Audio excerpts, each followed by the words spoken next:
दोस्तों नमस्कार, स्वागत है आप लोगों का हमारे YouTube चैनल पर। आज हम लोग यूपी टेट के मैथ्स के बारे में बात करते हैं, जिसमें संख्याओं के बारे में बात करते हैं कि प्राकृतिक संख्याएं, पूर्ण संख्याएं क्या होती हैं।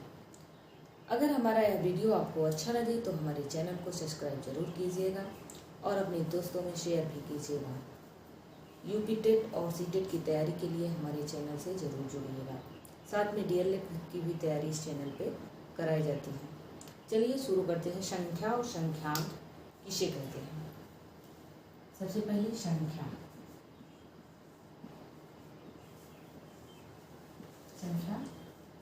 और संख्यांक।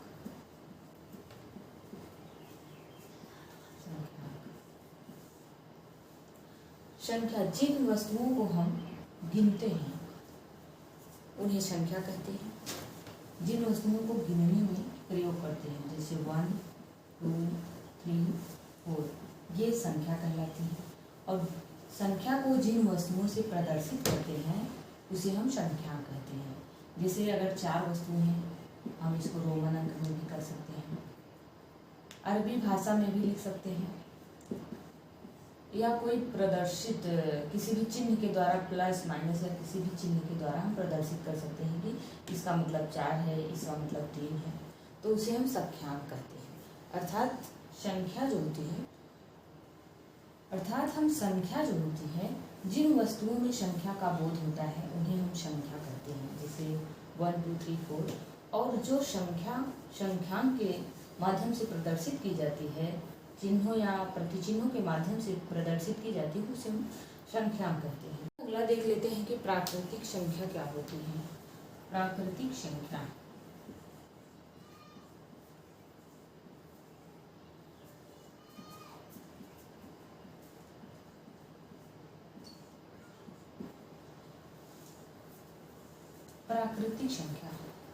वे संख्याएं जिनका उपयोग हम गिनने के लिए करते हैं।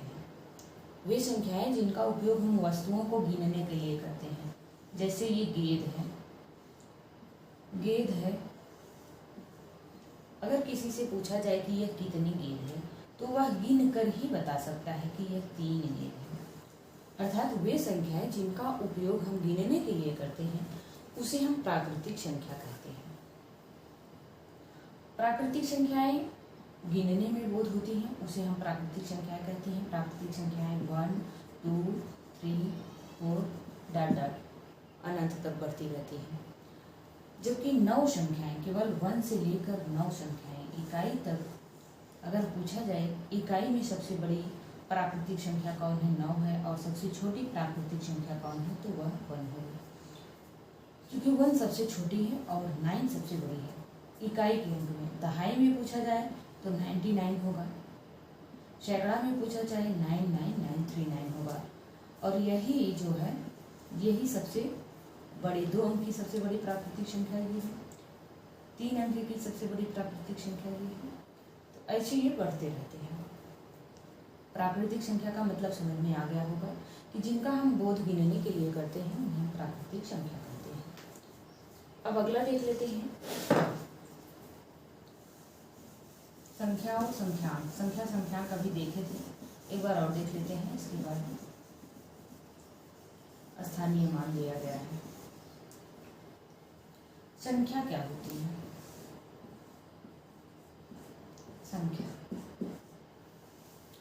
संख्या जिन वस्तुओं को हम गिनते हैं, जिनमें बोध होता है कि यह कितनी वस्तुएं हैं, उन्हें हम संख्या कहते हैं। जैसे कोई भी वस्तु है, कोई भी, जैसे क्लास में विद्यार्थी हैं, पूछा जाए कि कितने विद्यार्थी हैं, तो लोग कहते हैं 18, 20, 25।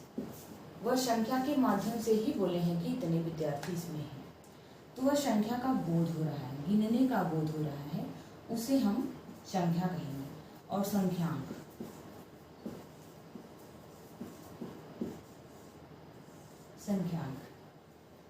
जिन संकेतों के द्वारा संख्या को व्यक्त किया जाता है, जैसे कोई भी संकेत है कि प्लस, माइनस, या रोमन अंक, या अरबी भाषा, किसी में भी हम जब प्रदर्शित करते हैं संख्या को, उसे हम संख्यांक कहते हैं।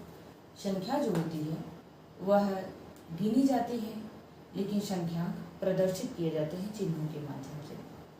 उम्मीद है कि समझ में आ गया होगा। अब अगला टॉपिक इसमें है स्थानीय मान क्या होते हैं।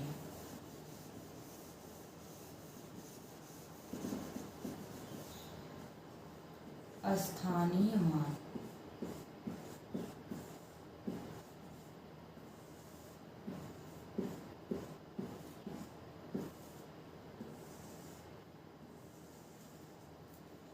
स्थानीय मान जब किसी संख्या का हम सिचुएशन पता करते हैं कि वह किस स्थान पे है, उसे हम स्थानीय मान कहते हैं।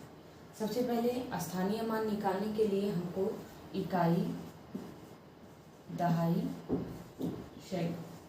सैकड़ा, हजार, 10,000 ऐसी संख्याओं का बोध होना चाहिए कि यह कैसे होगा।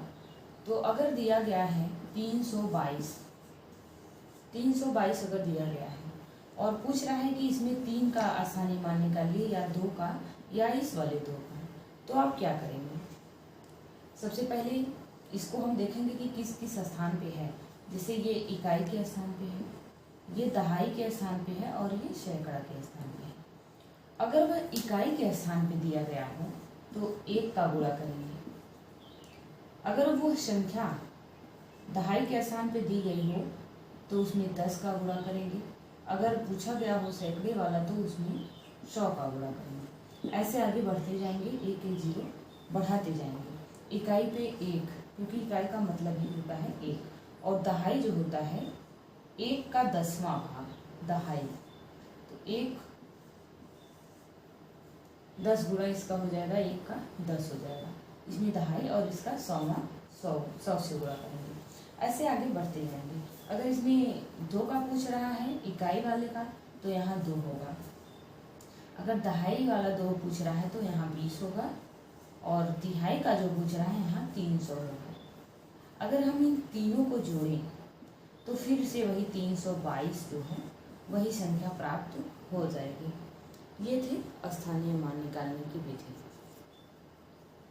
अब चलिए कुछ देख लेते हैं क्वेश्चन।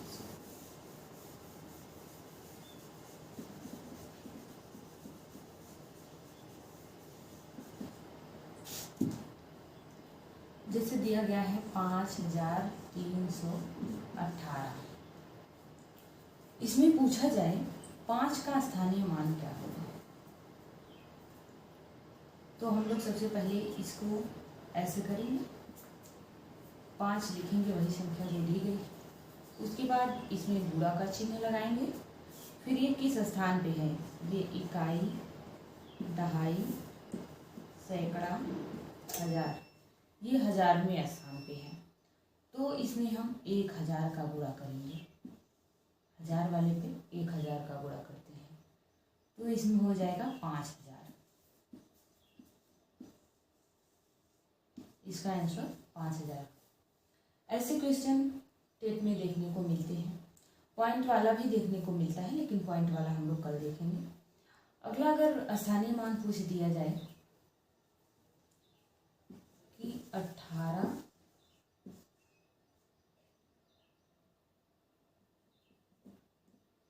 52 25, अगर इसमें 8 का पूछ दिया जाए या फिर 2 का, तो आप क्या करेंगे? कभी कभी टेट और सीटेट में सवाल देखने को मिलते हैं कि 2 का स्थानीय मान और 8 का स्थानीय मान निकालिए और उसका योग बताइए कितना होगा। तो सबसे पहले हम क्या करेंगे, जितने 2 हैं इसमें उसका स्थानीय मान निकालेंगे, फिर 8 का निकालेंगे। 2 का जो स्थानीय मान होगा यहाँ इकाई, दहाई, दहाई पे है तो 2 × 10 हो जाएगा, बराबर ये 20 हो जाएगा। यहाँ निकालेंगे 2 का तो 2 × 100 हो जाएगा, बराबर 200 हो जाएगा। और यहाँ 8 का निकालेंगे तो 8 × अब देखेंगे किस स्थान पे है, इकाई, दहाई, सैकड़ा, हजार, 10,000 पे है तो इसमें 10,000 का गुणा करेंगे। 10,000 का गुणा करेंगे तो 8 का गुणा 10,000 में करेंगे तो ये हो जाएगा 80,000। ये। अब पूछता है कि इसका योग बताइए, तो इसका योग हो जाएगा 0 में 0 जोड़ेगा 2 हो जाएगा। यहाँ इसमें 2 में 0 जोड़ेंगे 2 हो जाएगा। यहाँ 2 है, 2 में 0 जोड़ेंगे 2 हो जाएगा। 0 को वैसे लिख देंगे, यहाँ 8 हो जाएगा। ये रहा इसका आंसर। ऐसे सवाल सीटेट में ज़्यादातर देखने को मिलते हैं। उम्मीद है कि आप लोगों को समझ में आ गया होगा। अब देख लेते हैं कि जातीय मान क्या होता है, या अंकीय मान कभी कभी पूछा जाता है। तो अंकीय मान और जातीय मान देख लेते हैं।